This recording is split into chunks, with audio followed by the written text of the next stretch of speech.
নমস্কাৰ আপোনালোকে চাই আছে ক্ৰিকেট গুৰু আছাম ইউটিউব চেনেল। মুম্বাই ইণ্ডিয়ানছে গুজৰাট টাইটেন্সক ঘৰত সোমাই পৰাস্ত কৰিছে, ৯৯ ৰানত পৰাস্ত কৰিছে। তিলক বৰ্মাৰ আজি সুন্দৰ বেটিং আমি দেখিবলৈ পালোঁ। ১৫ শতকীয় ইনিংছ তিলক বৰ্মাই খেলিলে।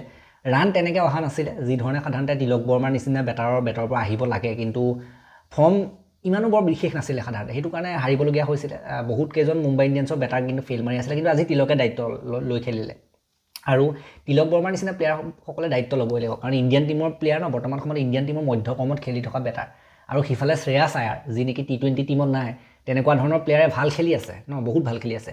গতিকে বৰ্তমান সময়ত ইণ্ডিয়ান টীমৰ প্লেয়াৰবিলাকৰ ওপৰত কিন্তু প্ৰেছাৰ আছে, বহুত প্ৰেছাৰ আছে। আনকি সূৰ্য কুমাৰৰ নিচিনা প্লেয়াৰৰ ওপৰতো বহুত প্ৰেছাৰ আছে, কাৰণ যদিহে ৰান নকৰে তেন্তে প্লেচবিলাক কিন্তু সিফালে ল'বলৈ শ্ৰেয়াছ আয়াৰৰ নিচিনা কিন্তু বেটাৰে ভাল খেলি আছে।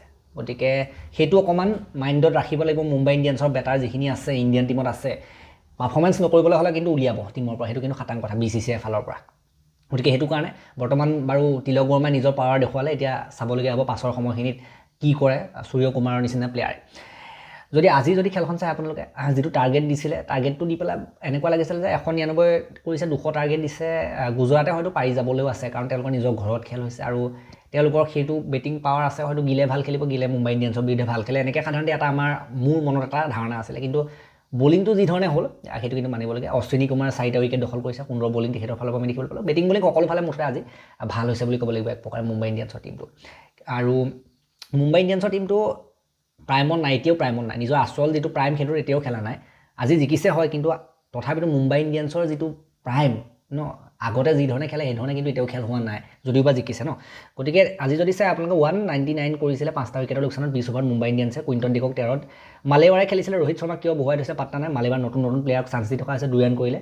নমন ধীৰে 45 ৰান কৰিলে 32টা বলত। সূৰ্য কুমাৰ 10টা বলত 15। সূৰ্য কুমাৰ কিন্তু ফেইল মাৰি আছে একেৰাহে।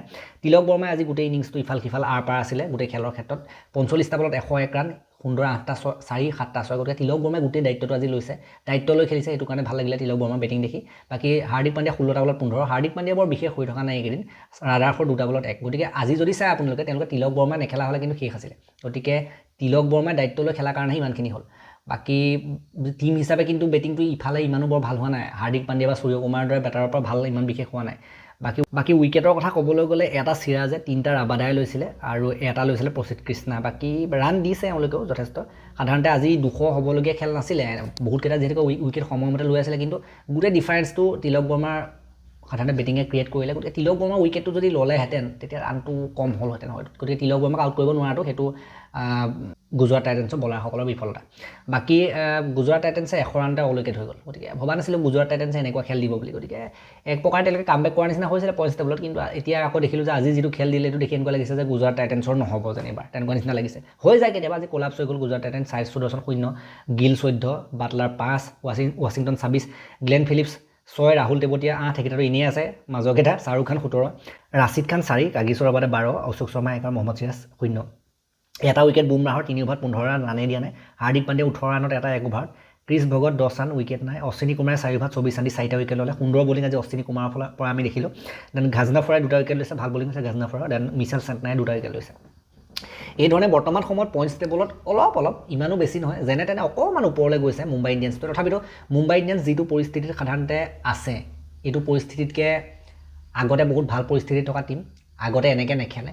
এতিয়া সাধাৰণতে তেওঁলোকে অলপ লাহে লাহে আগবাঢ়িছে। কেতিয়াবা যদি এখন মেচ জিকে, বহুত কেইখন মেচৰ পাছত আকৌ এখন জিকে, আকৌ মাজত হাৰি যায়। গতিকে এইবাৰ দেখিবলৈ পোৱা নাই মুম্বাই ইণ্ডিয়ানছৰ বেষ্ট দেখিবলৈ পোৱা নাই। কিন্তু এটা কথা মই আপোনালোকক কৈ দিব বিচাৰিছোঁ ক্লিয়াৰলি, যে মুম্বাই ইণ্ডিয়ানছে যদিও আগৰ নিচিনাকৈ খেলা নাই, তেওঁলোকৰ সেই লাইন আপটো আছে, সেই প্লেয়াৰখিনি আছে। ধৰক প্লেয়াৰখিনিয়ে যদি নিজৰ মতে কামখিনি কৰিব পাৰে, ধৰক চলি গ'ল যিদিনা চলি গ'ল, কিন্তু এইটো টীম জিকিব।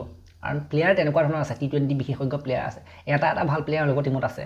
কিন্তু মেইন কথাটো হ'ল যে হয়তো টীমটো চলোৱাত কিবা এটা খেলি মেলি হৈছে, নহয়তো টিমটো অৰ্গেনাইজড হোৱা নাই, ৱেল অৰ্গেনাইজড হোৱা নাই। গতিকে সুসংগঠিত হোৱা নাই, যিটো টীম হিচাপে খেলা বুলি কোৱা হয় ন, সেই টীম হিচাপে খেল ওলাই অহা নাই। সেইটো কাৰণে এইবাৰ মুম্বাই ইণ্ডিয়ানছে বেয়া কৰি থকাৰ মেইন কাৰণ সেইটোৱে, যে আগতে যিটো টীম টপ 4 থাকেই, আগতে যেতিয়া ভাল খেলিছিলে, এটা সময় যিটো আছিলে মুম্বাই ইণ্ডিয়ানছৰ প্ৰাইম, সেই বস্তুটো দেখিবলৈ পোৱা নাই। মেইন কথাটো সেইটোৱে যে টীম হিচাপে খেল ওলোৱা নাই। এজন প্লেয়াৰ আজি কিন্তু ইণ্ডিভিজুৱেলে খেল জিকাইছে। এইফালে অশ্বিনী কুমাৰ আৰু এইফালে আজি যদি তিলকে ইনিংছটো নেখেলা হ'লে শেষেই আছিলে। গোটেই 50% ৰান তিলকে অকলে কৰিছে, 50%তকৈ ওপৰৰ ৰান তিলকে অকলে কৰিছে বুলি ক'ব লাগিব।